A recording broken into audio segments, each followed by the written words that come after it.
And so all of the power of an image in public began to fascinate me, and I wanted to take it as far as I could. And I started to read up about things like Heidegger's theory on phenomenology, and the situationists, this idea that people become lazy and sort of begin to just follow the path of least resistance and sleepwalk through life.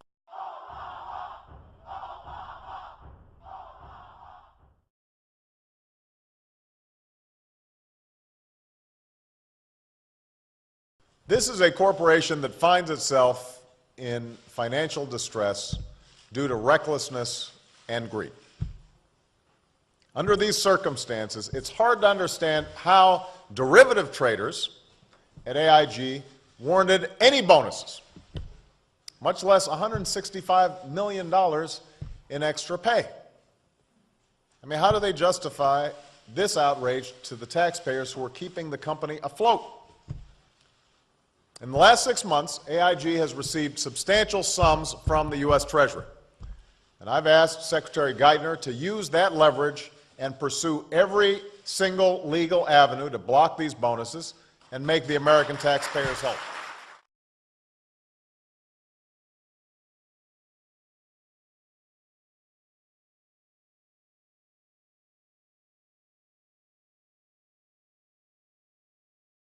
Congressman Barney Frank, a Democrat from Massachusetts, is the chairman of the House Financial Services Committee. Congressman Frank, good morning to you. Good morning. You heard what was just said about Secretary Geithner being outraged by these bonuses. He has worked with Mr. Liddy to try to reduce them. Has he done enough, do you think?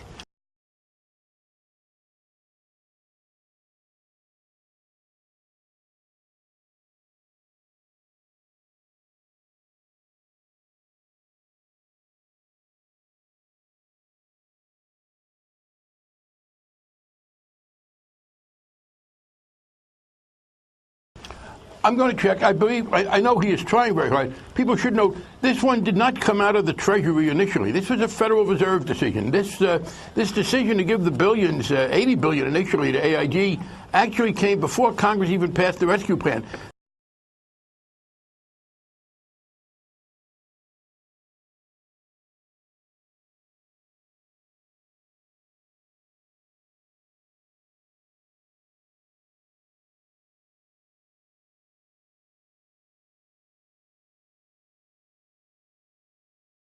Congressman, Mr. Liddy said, no, that's okay. Mr. Liddy wrote that AIG's hands were essentially tied in all of this. Do you agree? I don't know, and I want to look at it very carefully. But there is one other point here. These people may have a right to their bonuses. They don't have a right to their jobs forever. The federal government now is the 80% owner. One of the things we can do to make sure this doesn't happen again, we've got people who are so irresponsible. And by the way, it does appear to me we're rewarding incompetence.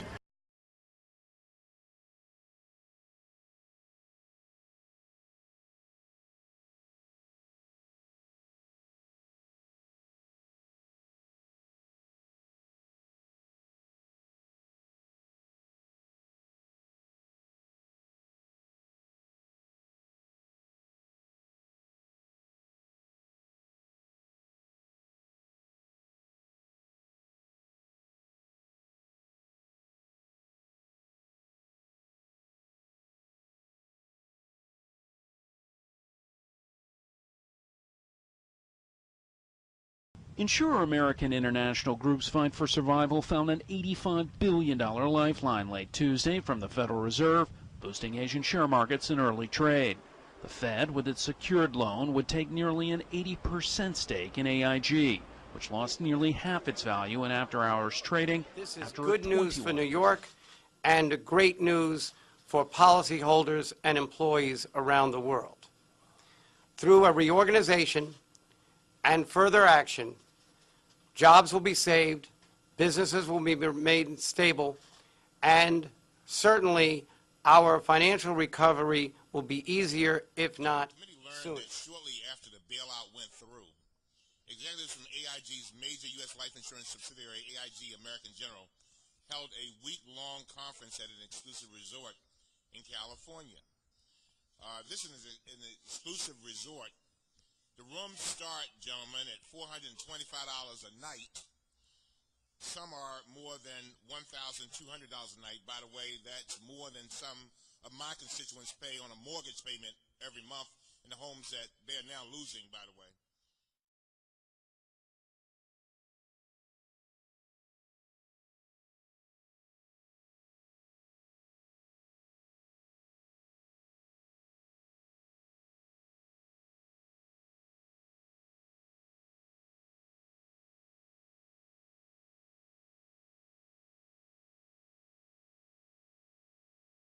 Mr. Kashkari, in the neighborhood I grew up in the inner city of Baltimore, one of the things that you tried to do was make sure that you were not considered a chump.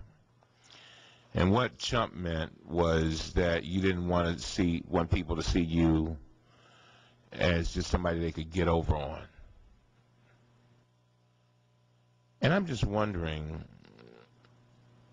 how you feel about an AIG giving $503 million worth of bonuses out of one hand and accepting $154 billion from hard-working taxpayers. You know.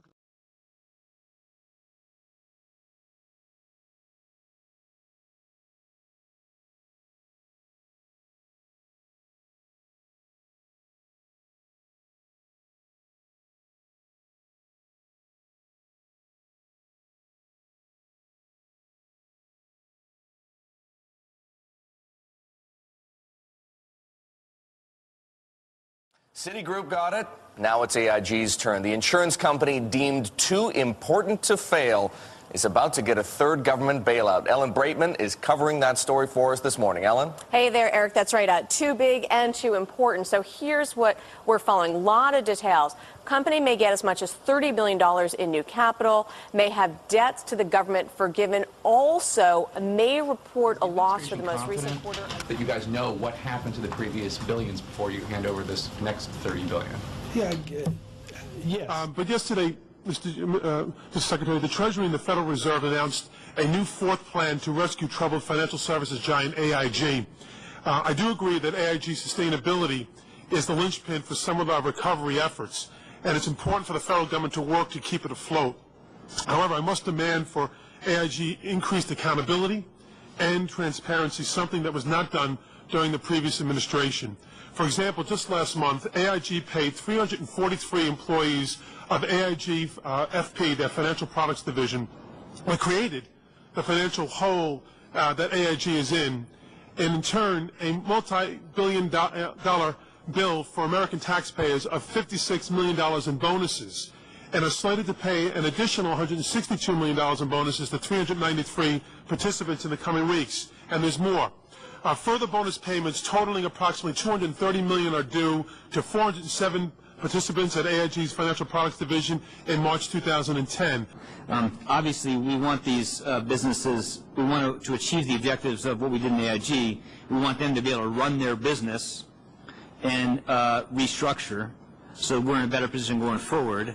And that's why this is sort of hard to do. But we're going to be very careful.